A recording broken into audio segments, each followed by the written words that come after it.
जाने वाली जाली अद्वियात बरामद। गिरफ्तार मुल्जिमान के कब्जे से भारी मिकदार में जाली रिस्ट्रेन, हैकिंग मटीरियल और जी अस्सलाम वालेकुम। उम्मीद करता हूँ आप सब खैर खैरियत से होंगे।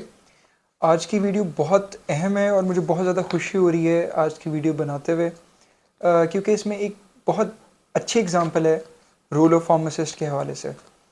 और ये सिर्फ एक समझ लें कि एक एग्ज़ाम्पल नहीं है, एक न्यूज़ भी है आप सबके लिए। और इसमें बहुत बड़ी एफ़र्ट है पंजाब की और के ड्रग स्क्वाड की, और साथ ही साथ जो फार्मासिस्ट हैं appointed as a clinical pharmacist and pharmacovigilance officer उनकी, और उसके बाद जो हमारा पीवी विंग है, हमारा फार्माकोविजिलेंस विंग है, डायरेक्टोरेट ऑफ ड्रग कंट्रोल है पंजाब का, और ड्रग इंस्पेक्टर्स हैं, ड्रग कंट्रोलर है, ड्रग टेस्टिंग लैब है। ये सारे के सारे इस चेन के अंदर से एग्जांपल के अंदर मैं आज आपसे डिस्कस करूँगा। और आपको भी ये जान के फ़ख्र होगा कि जो रोल इन्होंने प्ले किया वो एग्जाम्पलरी रोल है। अब स्टोरी कुछ यूँ है कि एक पेशेंट है, पेशेंट का ट्रीटमेंट होना है, उसको एनेस्थीसिया देनी है। अब tehsil headquarter hospital THQ hospital Kharian, वहाँ पे एनेस्थीसिया के जो स्पेशलिस्ट हैं, डॉक्टर हैं, वो एनेस्थीसिया उसको लगाते हैं रेस्टीन के नाम से। रेस्टीन के अंदर जो जेनेरिक है वो आइसोफ्लोरेन का। आइसोफ्लोरेन आपको चूँकि पता है कि वो एक जनरल एनेस्थीसिया है, और वो एक ऐसी ड्रग है जो उस वक्त यूज़ करवाई जाती है जब इंसान ज़िंदगी और मौत की समझ लें कश्मकश में होता है, या बहुत कोई सवेयर उसकी सर्जरी हो रही होती है, या फिर कुछ ऐसी कंडीशन होती है कि जिसमें उसको पूरी बॉडी को एक जनरल एनेस्थीसिया देना पड़ता है, जिसके बाद उसका आगे ट्रीटमेंट, ऑपरेशन या जो भी है वो करना पड़ता है, जो सर्जन करता है। अब जब एनेस्थीसिया के लिए डॉक्टर ने रेस्टीन का, आइसोफ्लोरेन का वो जो एनेस्थीसिया उसको यूज़ करवाने की कोशिश की, तो उसका असर ऐसा नहीं हुआ। तो वो जो कंप्लेंट थी वो एनेस्थीसिया के डॉक्टर ने THQ हॉस्पिटल खारिया में उसकी जो एफिकेसी है ड्रग की, आइसोफ्लोरेन की, वो रिपोर्ट की 29/9/2022 को। ठीक है, 9th मंथ बनता है, तो इसमें 2022 में 29/9/2022 को ये रिपोर्ट की कि जी ये एनेस्थीसिया जो है ये काम नहीं कर रहा। उसके बाद ये जो कंप्लेन जो एनेस्थीसिया के डॉक्टर ने की, इसको it was taken up by the CPPO of that respective hospital, यानी THQ हॉस्पिटल खारियाँ के clinical pharmacist and pharmacovigilance officer जो है, और साथ ही साथ वो ड्रग इंस्पेक्टर भी हैं हॉस्पिटल के, मिस्टर इरफान नईम। तो मिस्टर इरफान नईम ने 30/9/2022 जुमे के दिन इसको टेकअप किया, इस कंप्लेंट को। यानी कि एक दिन पहले जो एनेस्थीसिया के डॉक्टर ने 29 को ये रिपोर्ट किया, साथ ही फ़ौरन जो CPPO ड्रग इंस्पेक्टर हैं इरफान साहब THQ खारिया से, उन्होंने उसको टेकअप किया। और इस रिपोर्ट को डॉक्टर इरफान जो है हमारे CPPO ड्रग इंस्पेक्टर THQ खारिया के, उन्होंने रिपोर्ट कर दिया ऊपर हमारा जो MSS है, यानी कि मेडिसिन सर्वेलेंस सिस्टम है।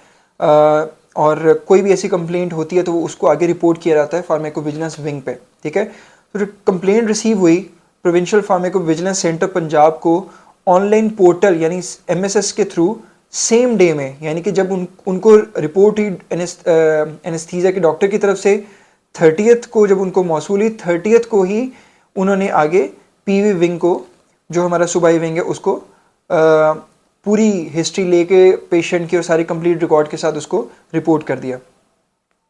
अब जब PV विंग के पास ये डिटेल पहुंचती है कि एक पेशेंट को ऐसे एनेस्थीसिया लगाया गया लेकिन उसको असर नहीं हुआ, और फिर हमारे जो क्लिनिकल फार्मासिस्ट उसने रिपोर्ट किया, उन्होंने इसके ऊपर पूरा जो स्ट्रैटेजी बनाई, उन्होंने ये कहा कि इसकी हम ड्रग टेस्टिंग लैब से एक बार सैम्पलिंग करवाते हैं। ड्रग टेस्टिंग लैब आपको पता है कि state of the art drug testing labs हैं पाकिस्तान में, और वहाँ पे कौन काम कर रहा है? वहाँ पे फार्मासिस्ट काम कर रहा है। फार्मासिस्ट जो होता है वो ड्रग एक्ट के मुताबिक वहाँ पे एज अ गवर्नमेंट एनालिस्ट काम कर रहा है।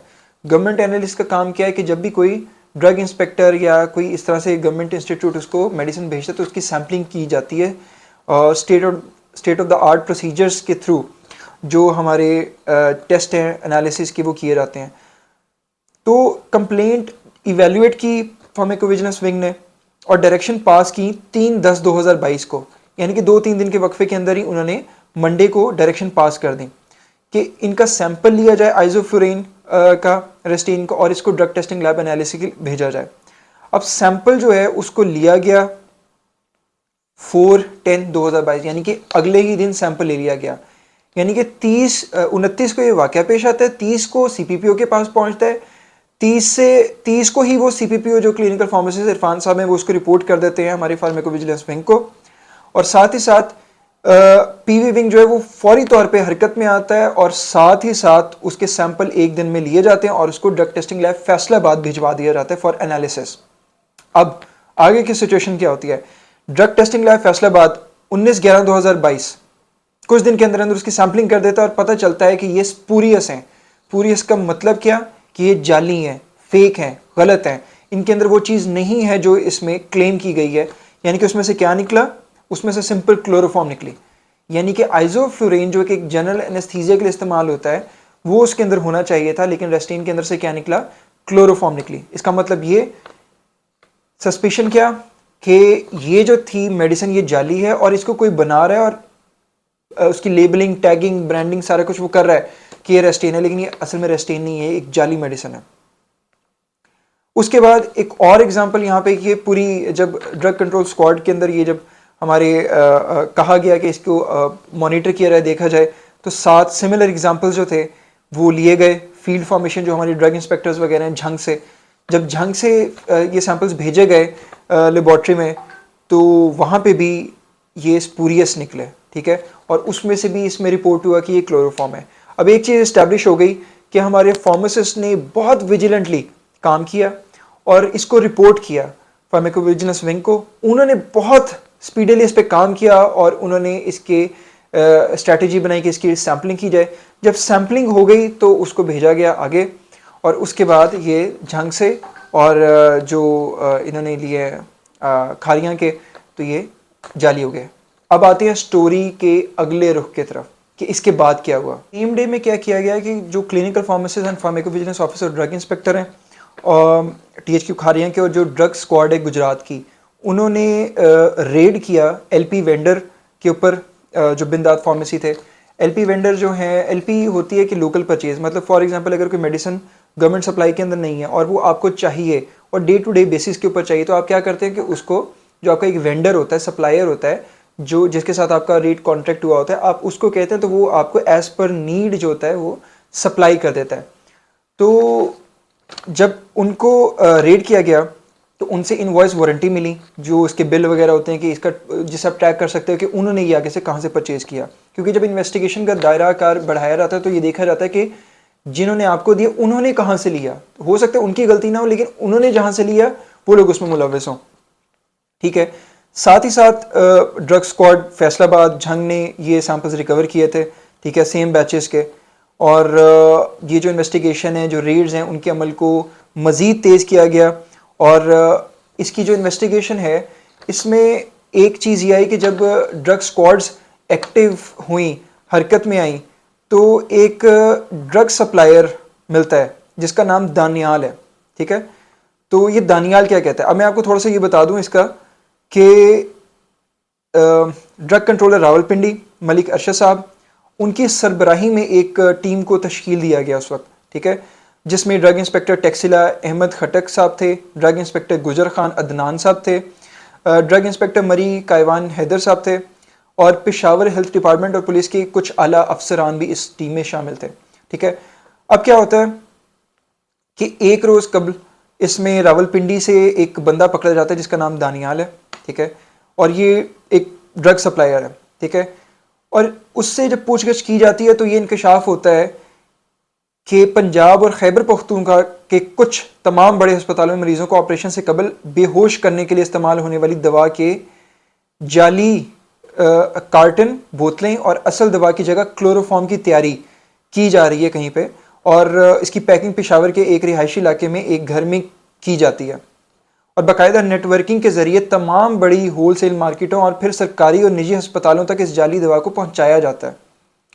इस मामले की संगीनी को देखते हुए फिर ये जो हमारी ड्रग कंट्रोल जो टीम आपको बताइए, ये हरकत में आती है और पूरी प्लानिंग के साथ रेड किया जाता है, और पुलिस का ताउन भी इसमें शामिल होता है, और जाली अद्वियात की फैक्ट्री, मशीनें, खाली बोतलें, मुख्तलिफ कंपनियों के जाली लेबल्स और बड़ी मिकदार में जाली तैयार शुदा अद्वियात बरामद की जाती है, और फिर FIR को रजिस्टर किया जाता है, ठीक है। तो आप ये देखें कि फ्रॉम डे वन फार्मासिस्ट जो कि एक क्लिनिकल फार्मेसिस्ट फार्माकोविजिलेंस ऑफिसर था वो, और उसके बाद उसकी फार्माकोविजिलेंस विंग जो प्रोविंशियल है वो, उसके बाद वो जाती है आगे ड्रग टेस्टिंग लैब जहाँ पे फिर फार्मासिस्ट बैठे हैं और वो उसको चेक करते हैं, और फिर वहाँ से फार्मासिस्ट जो है वो आगे रिपोर्ट करते हैं, और फिर वहाँ से फिर फार्मासिस्ट जो कि ड्रग इंस्पेक्टर हैं, जो कि ड्रग स्क्वाड है, वो हरकत में आती है, और वो फार्मासिस्ट फिर काम करते हैं और वो वहाँ पे रेड करते हैं, इन्वेस्टिगेशन अपनी करते हैं, उस बंदे तक पहुँचते हैं और सारे डिपार्टमेंट्स को इकट्ठा करके इन पर रेड करते हैं और बरामद करते हैं। क्या क्या बरामद करते हैं ये देखिएगा आपको ये नज़र आएगा यहाँ पे कि यहाँ पे आपको जाली मेडिसिन तैयार होते हुए नज़र आ रही है। ये देखिए कार्टन्स है, ये इनकी पैकिंग की जा रही है, ठीक है, ये पैकिंग है, ठीक है। उसके बाद ये देखिएगा फनल हैं, ये जाली बोतलें हैं, ये बरामद होती हैं।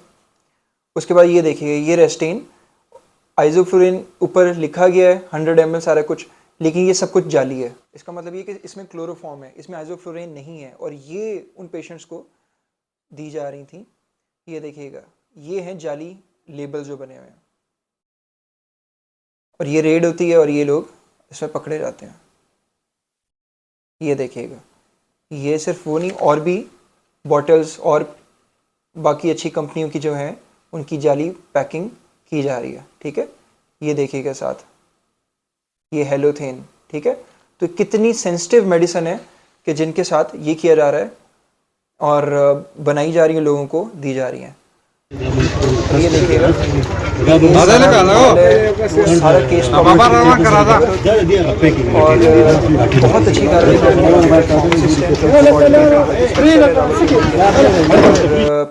ये सब आपको बताने का मकसद ये, शेयर करने का मकसद ये कि ये एक तो ये न्यूज़ भी है, ऊपर से जब हम अपने फील्ड को देखते हैं फार्मेसी प्रोफेशन को, तो हमें फ़ख्र करना चाहिए इस पे। हमें पता होना चाहिए कि यहाँ पे वो लोग हैं जो कि बहुत एक्टिवली काम कर रहे हैं हॉस्पिटल्स के अंदर। अब पहले सिंपल फार्मासिस्ट की पोस्ट होती थी, लेकिन अब जो फार्मासिस्ट की सीट्स हैं उसको भी इंक्रीज़ किया गया पंजाब के अंदर। उसके बाद फार्मासिस्ट जो है वो एक्टिवली काम कर रहे हैं फार्मेसी मैनेजर के तौर पे हॉस्पिटल के अंदर, CPPO यानी clinical pharmacist and pharmacovigilance officer and drug inspector के तौर पे उनके ऑर्डर्स होते हैं, उनको गजेटेड पावर्स दी जाती हैं कि वो सैम्पलिंग कर सकते हैं, इन्वेस्टिगेट कर सकते हैं, केसेस को रिपोर्ट कर सकते हैं और आगे लेके चल सकते हैं। और उसके बाद आपकी जो है इस तरह के जो फार्मासिस्ट हैं वो हॉस्पिटल के अंदर बहुत एक्टिवली DHQs में, THQs में, स्पेशलाइज्ड हेल्थ केयर डिपार्टमेंट के अंदर जो बड़े हॉस्पिटल्स हैं उनके अंदर काम कर रहे हैं। तो आप लोगों को फ़ख्र होना चाहिए, और ये जितना हम इसको हाईलाइट करेंगे उतना हम अपने रोल को, अपने प्रोफेशन को हाईलाइट करेंगे, बताएंगे कि वाकई फार्मासिस्ट अगर इनका रोल सबको अच्छे से पता हो तो ये हर जगह पे अपना किरदार अदा कर सकते हैं। मैं उम्मीद करता हूँ आपको वीडियो अच्छी लगी होगी, और बाकी वीडियोस भी आपके सामने लेके आते रहेंगे, और अच्छी जो पॉजिटिव अप्रोच है, फार्मासिस्ट का रोल है, उसको हाईलाइट करते रहेंगे। अगर आपको वीडियो अच्छी लगी तो उसको ज़रूर कमेंट कीजिएगा, शेयर कीजिएगा, सब्सक्राइब कीजिएगा, और मैक्सिमम फार्मासिस्ट कम्युनिटी तक इसको पहुंचाइएगा, पूरे पाकिस्तान तक। बहुत शुक्रिया।